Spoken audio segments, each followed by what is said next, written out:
Hello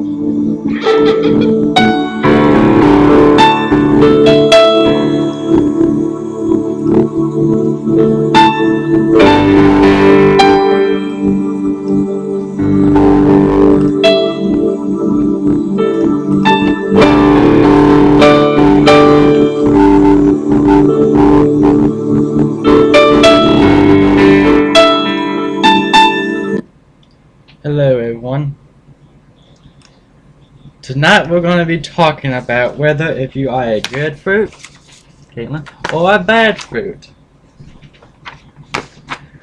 Now, first off, I would like to talk about something. Reason why I have not been on in a long time is according to school, and plus according to a lot of homework that I've been having to do a lot. Another topic is that I am glad to be back. Now we'll begin in Matthew 7:17 through 20. If you have your Bibles, you can turn there. When I talk about good fruit or bad fruit, people may be talking about that I'm talking about a tree with fruit on them, or apples, peaches, corn. I was about to say corn, with peaches, apples, and stuff. But the tree that I am going to be talking about is you. People be saying, well, I'm not a tree because I don't sit out in the yard with roots coming out of my face or out of my foot. Well, maybe that is probably true, but we all know you don't sit out in the yard and act like a tree. Caitlin probably does, but I know y'all don't. But anyhow, and anywho, we're going to start in Matthew 7:17.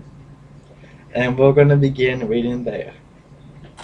In Matthew 7:17 it says, Likewise, every good tree that bears good fruit is a bad. But hold on, wait a second. Likewise, every good tree bears good fruit, but a bad tree bears bad fruit. A good tree cannot bear bad fruit, and a bad tree cannot bear good fruit. Every tree that does not bear good fruit is cut down and thrown into the fire. This by their fruit you will recognize them. And that was through 20 right there. Now, when we talk about stuff like this, these verses is talking about if you are a good fruit or a bad fruit, which, as I said, it says people. A good fruit is a Christian believer, which we already know, and a bad fruit is a non-believer of God. In verse 19, it says, Every tree that does not bear good fruit is cut down and thrown into the fire. This verse is actually talking about if an ungodly person dies, which he is a bad fruit tree because he does not believe who God is, he doesn't even know who God was, and he believes that there was not a God. He will die and he will go to hell, which fire is hell, because we already know why it says thrown into the fire, which is hell. In verse 20 it says, Thus by their fruit you will recognize them. You can tell people by their fruit, which is actions. You can tell if they are Christians, believers, by their actions. Let me talk on this subject for a little bit. And the example that I will be using would be pastors. Kids at school, kids all around the place, and probably even your kids at church, you see. You can tell how they react in their eyes, their facial expressions, who they hang out with, what they do, where they do it, and what kind of things they do, and how they talk. You could tell from the eyes if they've seen something bad or did something bad. You could tell by the people they hang out with if they're bad and how they are changing into a formation of badness. And when you've seen them things, you would say that person right there is a bad fruit tree, and we need to turn him into a good fruit tree. Otherwise, he's going to get cut down and thrown into the fire. If you say a Christian believer in your church and he goes out into the wrong crowd and does bad actions, do you think he's a Christian believer? No, because his actions, he is hanging out with other bad fruit trees, and his actions are unacceptable to God. A Christian believer would not hang out with the bad crowd, and he would not have bad actions, and he would not do people wrong like these bad other people do. This is an example by looking at their fruit and their actions. That's what the actions are, is their fruit. We will see them a lot in this world. We see them everywhere on earth, in school, work, jobs, store, churches. You may not think that they're in churches, but if you look very closely at a young teenager, and I'm just saying that go up to a teenager and look him in the eyes like some kind of psychopath like this. Are you doing bad? Don't do that, because he will actually think that you're kind of crazy. But I'm just saying, sit in your own pew, look back at him, and if you see some facial expressions on him, and when you see him walk out and just jump in front of somebody and start smoking, doing bad actions, then you know that he is not a bad person. Or he is a bad person. You know he is doing wrong against God, and you know that he is not really a Christian believer. He's just a hypocrite. But that's how this world is turning into. This is the generation. This is the new generation. We're coming into a terminal generation that's coming up now, which we are in the terminal generation. This generation is going to get worse and worse and worse every time we come. But unless the kids of America grow out and learn about God, their generation could change their kids' generation, and their kids can change the next generation. Would you want to be a good fruit or a bad fruit? You have only two places to go. Good fruit, which is going to be heaven. And a bad fruit, which is going to be hell. Two. And you have two fruits too.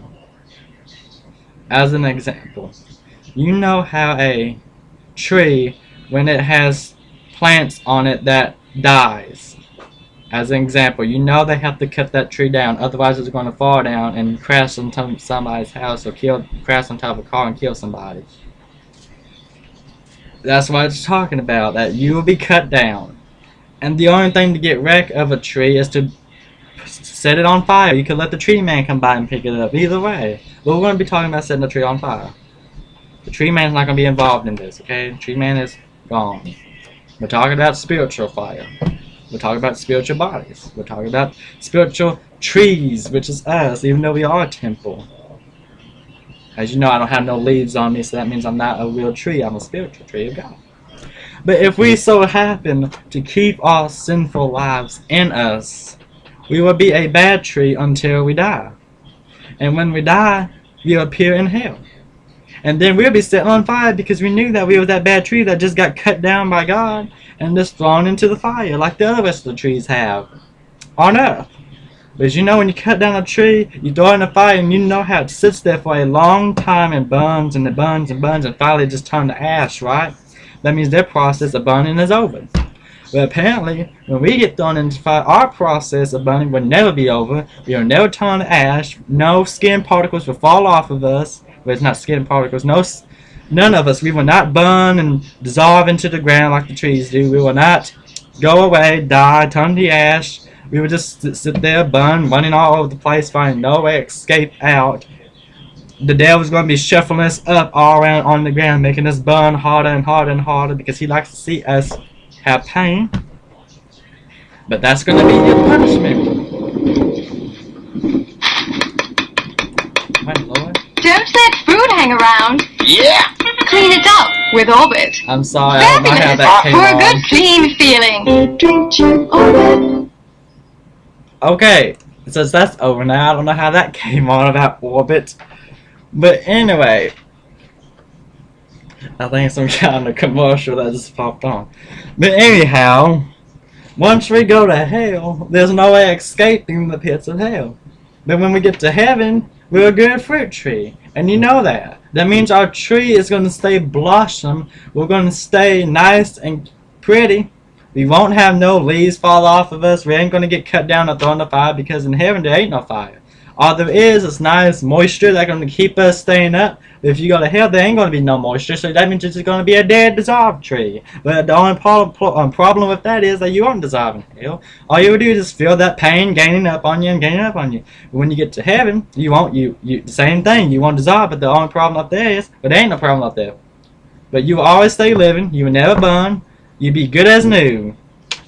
No pain, no gain.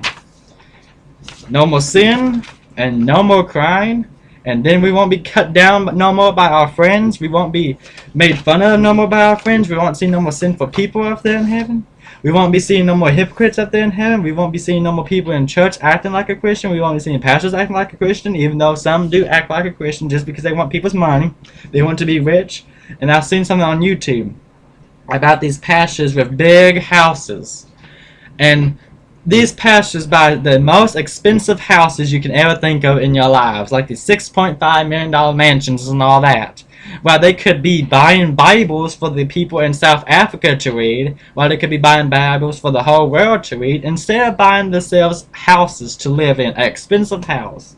I don't care what kind of house I live in. I don't care if it's just a little old shack.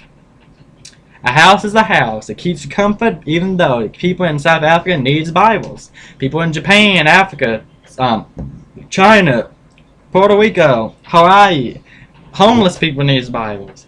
Why do they just sit on their lazy backs watching football games and not going out into Walmart or whatever places, ordering Bibles off the internet and shipping them off to South Africa and all them other places? Why do they just sit on their backs and do nothing, making a lazy bum of themselves?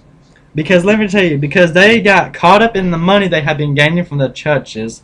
They gotten so up into that money they have, and they just got so lazy over it because their money is their need that they have always wanted when they was a kid.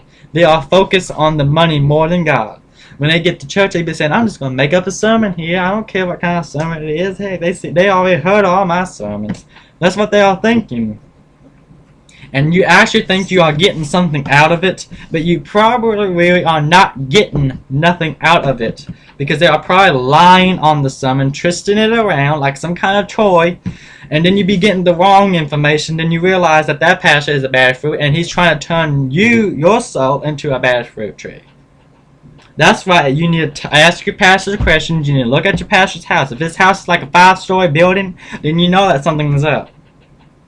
Now I'm just saying, if he's like all nice and stuff and he gives Bibles out to people and his house is like a 2-story, now that's okay. And it's not like a huge old big old $1 million mansions, you know what I mean?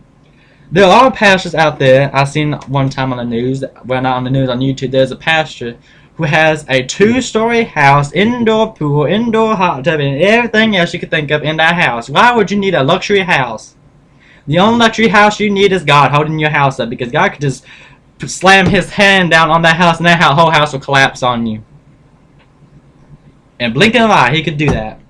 He'd be saying, "I told you not to buy that, but you bought it anyway. I told you to buy Bibles, but what did you do? No, you bought some Bibles. You bought this house, but you wasted all your money on the house. You didn't buy the Bibles that I told you because it's people in South Africa need it. You just wild things. You just wanted your own luxury to keep your own self comfortable. You just wanted to support yourself. That's all you wanted to do. You don't want to support nobody else." That's what more pastors need to do now, is support other people instead of supporting themselves. What do you think they are? They are a bad fruit if they don't support other people. There are teenagers too. There's some preacher teenagers, including me, but I'm not a bad fruit. I'm a good fruit. There are teenager pastors who go around other houses saying, "Donate money, please."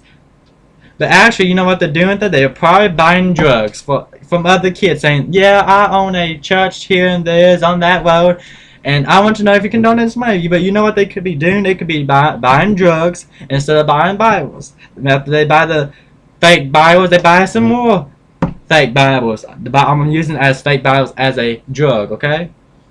Like, they get money from an old woman. The old woman gives him $20, so he goes and buys his drugs. Then he gets some more drugs. Then he takes all them drugs and sells them, and gets some more money and all that, and do the process all over again. You know what I mean? But if there's a young, old man, middle-aged man, and you have a son, grandson, or whatever, get your Bible out, talk to him about God, and make sure that he starts believing God, and so he can change his next generation. That's what we need, more kids like that that can change their generations. If there's not people like that can change their generations, I have a feeling that this world is going to be a bad place in the next generation to come. That's what we need to do. I hope you enjoy our little sermon that I have. Good fruit and bad fruit. Which one are you? That's my question for tonight. Which fruit are you? And I'm going to be talking about this again Wednesday night. We're going to start off somewhere else Wednesday night. I'm glad that I had the discussion with you all. I hope y'all have a nice day or a good night. We're going to have 30 more minutes of praise and worship. Hope to see y'all next time.